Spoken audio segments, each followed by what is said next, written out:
अस्सलाम वालेकुम रहमतुल्लाह। मेरा नाम ज़िया अख्तर है। मैं फैसल बैंक में हेड शरिया ऑडिट हूँ। आज हम देखते हैं कि किसी भी इस्लामिक बैंक में जो डिपॉज़िट साइड की ब्रांचेज़ हैं वहाँ पर बुनियादी क्या क्या नॉलेज की ज़रूरत है जो कि स्टाफ को होनी चाहिए। ये अक्सर देखा गया है कि इस्लामिक बैंक्स में जब हम ब्रांचेस पे जाते हैं, लोगों से मिलते हैं, एज एन ऑडिटर या एज ए कस्टमर जाते हैं, तो एक चीज़ देखी जाती है कि लोगों को बेसिक इस्लामिक बैंकिंग की इन्फॉर्मेशन नहीं होती है। इस्लामिक बैंक्स इसके लिए बहुत ज़्यादा ट्रेन करवा रहे हैं लोगों को, मुसलसल ट्रेनिंग्स होती हैं, मगर फिर भी ये नॉलेज लेवल जो है वो रिटेन नहीं कर पाते। इसके लिए मैपिंग डॉक्यूमेंट भी कुछ बैंक्स ने क्रिएट किए हुए हैं और स्टाफ को, ताकि फैसिलिटेट करें कि वो वहाँ पे अपनी नॉलेज को रिटेन कर सकें। अब उसके लिए एक छोटी सी एक वीडियो है ये, ताकि हम ये देख सकें कि क्या फ़र्क है एक कन्वेंशनल बैंक में और एक इस्लामिक बैंक में, और क्या बुनियादी वजूहात हैं जिनकी वजह से एक इस्लामिक बैंक जो है वो कन्वेंशनल बैंक से डिफरेंट है और कैसे काम करता है। तो सबसे पहले हम ये देखते हैं कि सूद कैसे आता है किसी भी सूदी बैंकों में, प्रॉब्लम क्या है। तो एक बैंक जो होता है एक फाइनेंशियल इंटरमीडियरी है। फाइनेंशियल इंटरमीडियरी का काम क्या होता है कि जो ये एक बैंक है, बैंक का काम क्या है कि जिनके पास एक्सेस फंड है उनसे फंड ले और जिनको फंड्स की ज़रूरत है उनको फंड्स दे दे। ये एक फाइनेंशियल इंटरमीडियरी का बेसिक मॉडल है।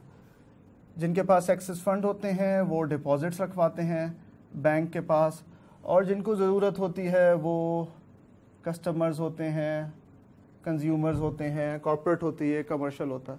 ये एक बेसिक मॉडल है। अब इस मॉडल को कन्वेंशनल बैंक जो है वो किस तरीके से करता है कि वो उसमें सूद आ जाता है, इसको हम देख लेते हैं।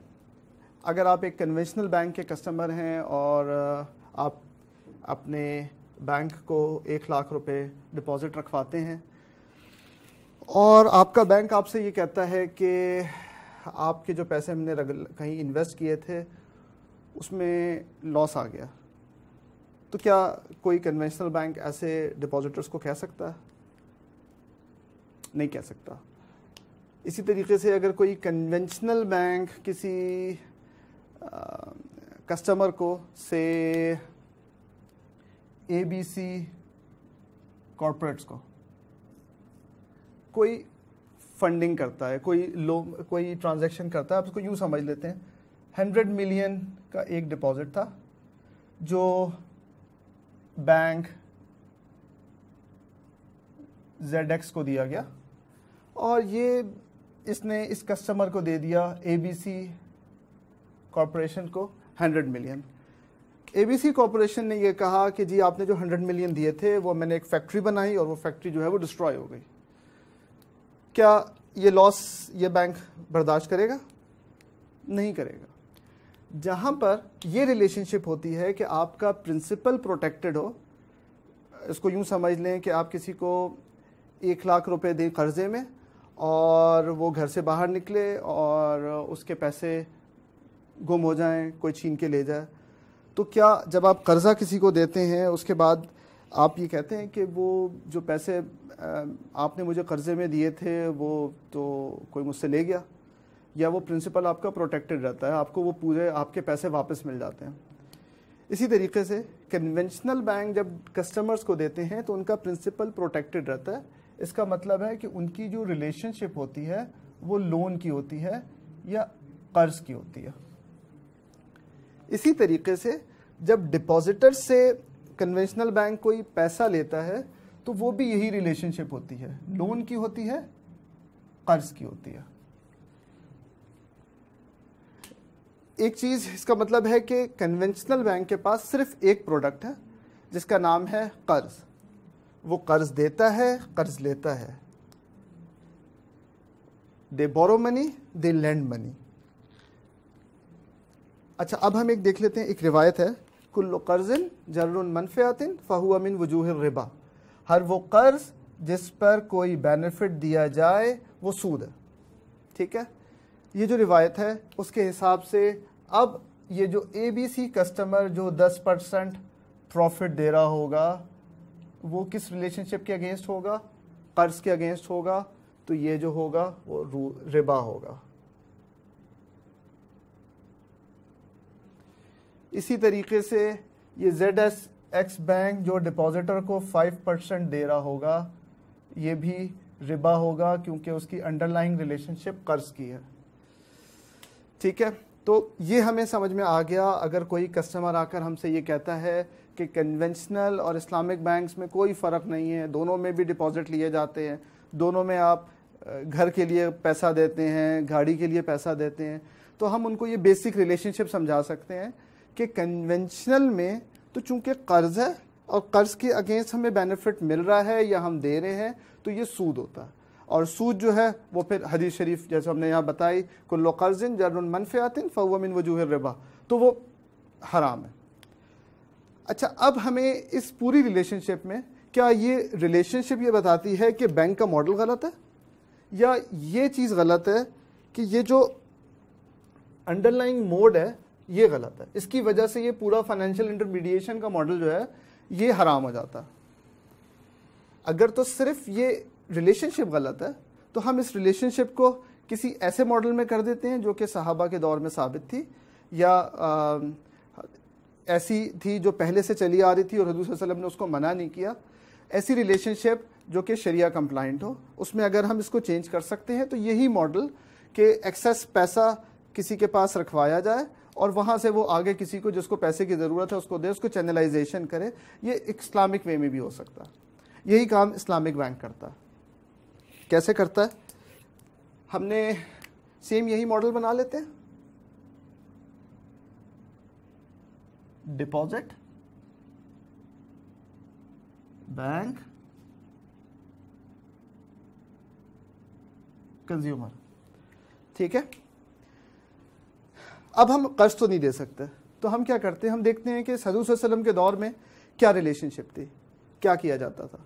तो हम देखते हैं कि सहाबा के दौर में हज़रत इब्न अब्बास या कुछ सहाबा जो थे वो काफ़िले लेके शाम जाया करते थे।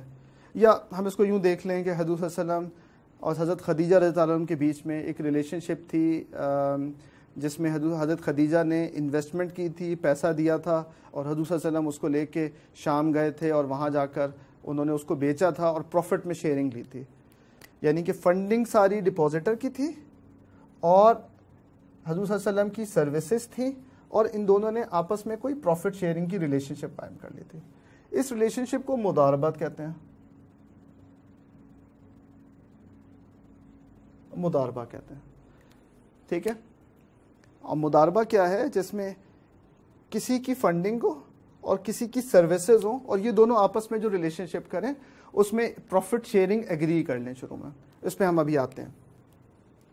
दूसरी तरफ हम देखते हैं कि अगर यही वाले 100 मिलियन जो हैं जो यहाँ हमने किए थे, वो सपोज यहाँ पर ये 100 मिलियन अब कस्टमर यहाँ दे इस्लामिक बैंक को, और इस्लामिक बैंक अब जो है वो इस 100 मिलियन को आगे इन्वेस्ट करना चाहता है। कर्ज तो वो दे नहीं सकता जैसे हमने देख लिया अभी, तो अब वो क्या करेगा?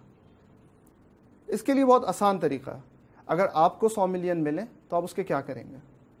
अगर आपको तिजारत के लिए कोई दे कि जी आपके पास 100 मिलियन है, 1 लाख रुपए है, 50 लाख रुपए हैं, तो आप क्या करेंगे?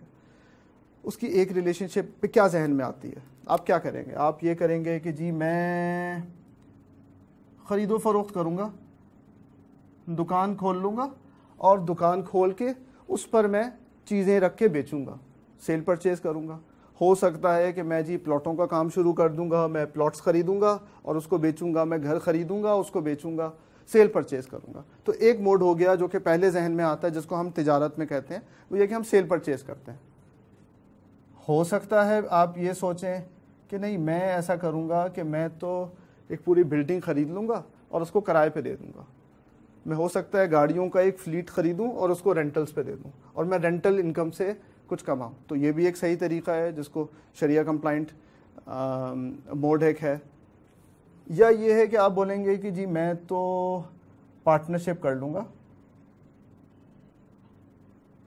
मैं अपने किसी के साथ दुकान में या बिज़नेस में पार्टनरशिप कर लूँगा, मेरे जो पैसे मिलेंगे। इस्लामिक बैंक्स भी, जिस तरह हम ये सोचते हैं कि नॉर्मल वे में शरिया कंप्लाइंट मोड्स क्या होते हैं, अगर मुझसे कोई तिजारत की बात करें तो हम क्या चीज़ सोचेंगे, इस्लामिक बैंक्स में भी यही होता है। हाँ, बस सिर्फ ये है कि हम सेल परचेज करते हैं। सेल परचेज वहाँ पे दो तरीक़ों से होती है। एक तरीका होती है जिसमें उसको कॉस्ट डिस्क्लोज कर देते हैं, है सेल परचेज, इसको मुराबहा कहते हैं। और एक जिसमें कॉस्ट डिस्क्लोज नहीं होती,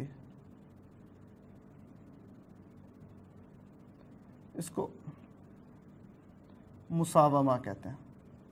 ये इसकी डिटेल आपको आगे किसी मोड में मिल जाएगी, आगे आप लोग पढ़ना चाहें तो इसको सर्च करके पढ़ सकते हैं मुसलसल। रेंटल इनकम, इजारा, आपने सुना होगा इजारा पे गाड़ी बिकती है। बहुत सारे बैंक हैं जो कि इजारा पे देते हैं गाड़ी और रेंटल्स पे देते हैं। पार्टनरशिप, जैसे हमने पढ़ा, एक तो मुदारबा है या मुशारका है, और इसी तरीके से फिर मुशारका में आगे एक इसका वेरिएंट है जिसको डिमिनिशिंग मुशारका कहते हैं। तो ये वो मोड्स हैं जिनकी कोर जो है वो बेसिकली ये है, पार्टनरशिप है। तो ये भी शरिया कंप्लाइंट वे में, हमने कर्ज नहीं दिया, हमने तिजारतें की हैं, चाहे वो सेल परचेज की तिजारत हो, चाहे वो किराएदारी की तिजारत हो, चाहे वो पार्टनरशिप करा। अब इसमें और उसमें ऊपर वाले मॉडल में फ़र्क क्या है, यहाँ हमने देख लिया, कुल्लु कर्ज़िन जर्रुन मनफ़िअतिन फ़हुव मिन वजूहिर रिबा, हर वो कर्ज जिस पे कोई बेनिफिट दिया जाए वो सूद है। तो ये तो हराम हो गया। हमने यहाँ तिजारत करी। अब हो सकता है कि जितना कन्वेंशनल प्रॉफिट दे रहा था हम भी उतना ही प्रॉफिट दें, 10%, मगर चूंकि यहाँ पे रिलेशनशिप कोई लोन की नहीं है इसलिए ये सही है, प्रोवाइडेड कि और कोई मिस्टेक नहीं की हो उसमें। इसी तरीके से अब डिपॉजिटर ने को जो अगर हम कन्वेंशनल की तरह 5% प्रॉफिट दें, ठीक है, मगर चूंकि रिलेशनशिप कर्ज की नहीं है इसलिए ये भी सही है।